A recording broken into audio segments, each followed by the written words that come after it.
Hey,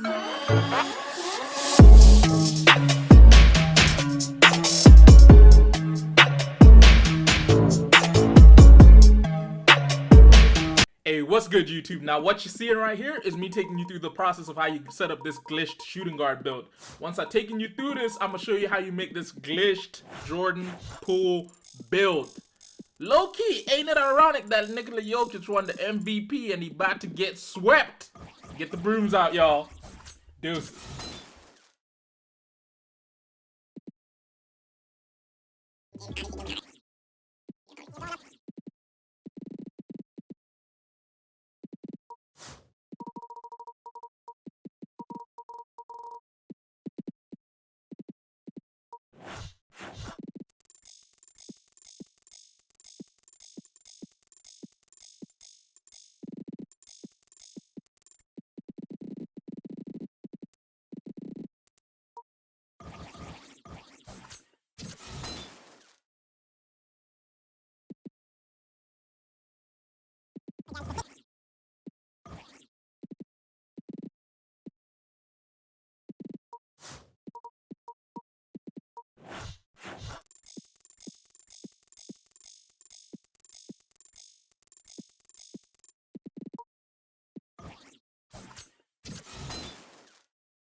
Hey yo, what it do, YouTube? It's your boy Alvin MB10, aka AMR10, and as you can tell, what I got for you today is some more NBA 2K22 Next Gen. More specifically, what I got for you today happens to be a glitched shooting guard Jorand Poole build within NBA 2K22 Next Gen.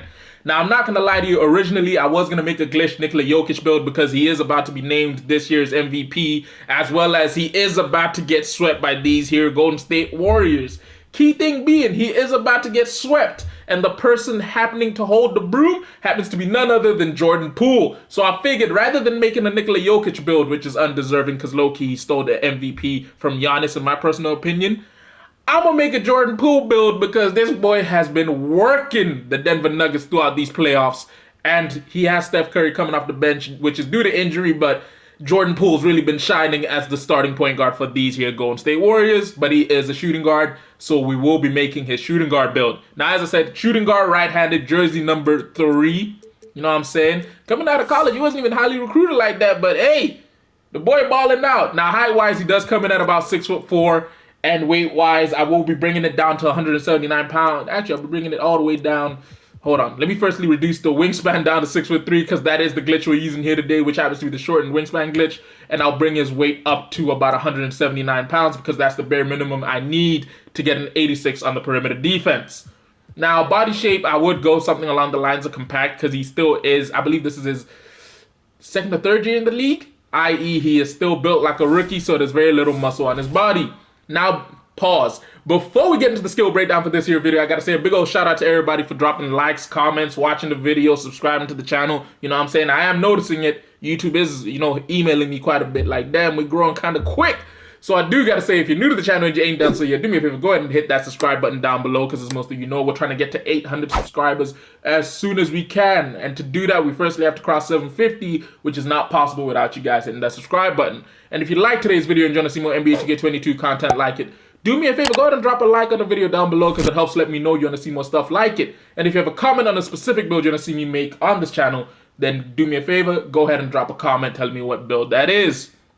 Now, as with every build I do, first thing I got to do is get the physicals out the way. I decided to go with an 85 speed, whoa, not an 93, an 85 speed paired with an 85 Excel. And seeing as I was doing that, and with all the 2K tutorial videos I've watched, I decided to go also with an 85 speed with ball, because speed with ball, Excel, and acceleration and general speed all pair up with each other, so having them near the same is always the best thing to do. Stamina wise, I decided to go for a 94 just because I really wanted to give him as much stamina as I can, because again, even though this is a shooting guard build, you can run it at the point. Vertical, I decided to go with a 70 just because he's not known as one of the most athletic players in the league, but he is kind of athletic. Plus, it also helps me with the fact of, to get pro contact dunks, the bare minimum you need is an 84 driving dunk as well as a 70 vertical. Now, that happens to be all the physicals I play with, because as most of you know, on guard builds, I usually don't put strength because I really don't see you posting up like that. Now, to get straight to the finishing, I decided to go with an 86 on the driving layup because it allows us to get gold Giant Slayer, as well as giving him a close shot of about a 54. This is mainly because of what I ended up deciding to do when it came to his shooting. Now, as you can see, that allows us to finish with 20 finishing badges. On the shooting side of the ball, I decided to max out his 3-ball at a 96, as well as giving him an 84 on the mid-range jump shot, just because that's the bare minimum needed for gold difficult shots, as well as 33 total shooting badges. And I personally believe this is an excellent layout, because if you watch Jorand Poole's game, he loves to shoot a lot of threes. When not shooting threes, just like most 2K players, he loves to go for layups, floaters, and on instance, you will see him shooting it from mid. Now, the next thing to mess with always has to be the playmaking side of the ball, so I decided to go with an 85 on the ball handle. And then when it came to the pass accuracy, I decided to go with a 78 just because this was the bare minimum I needed, both to get Silver Needle Threader, but also to get Silver Floor General, because he does spread the ball when he's on the floor sometimes. I mean, he does a lot of scoring, but he does move the ball around when he can. Then we lastly get to the defensive side of the ball. As with all the builds I make, I do got to put some defense on them because I know a bunch of you like to run them. So I decided to go with an 86 on the perimeter defense. When it came to the steal, I decided to go with an 86 on this as well, because you do need the ability to pick pockets as well as play passing lanes. And then, as with every build I usually make nowadays, I do have to give you a 54 on the block, mainly because I want you to have the ability of being able to intimidate shots, and to be able to do that, you need a minimum of a 54 on the block. Now, with the last few attributes, I slapped them all on free throw because I figured some of you might take this build into the rec.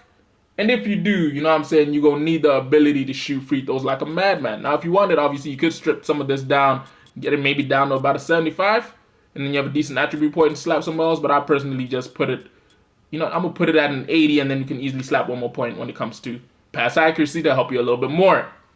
Now, in total, that gives us 20 finishing badges, 33 shooting, 26 playmaking, and 18 defensive. That gives us a total of 44, 77, 97 total badge points on this here Jorand Poole build. And if you've managed to rebirth your builds, then you get a total of 101. And if you finished all 6 seasons of NBA 2K22 Next Gen, that gives you 107 total badge points on this here Jorand Poole build.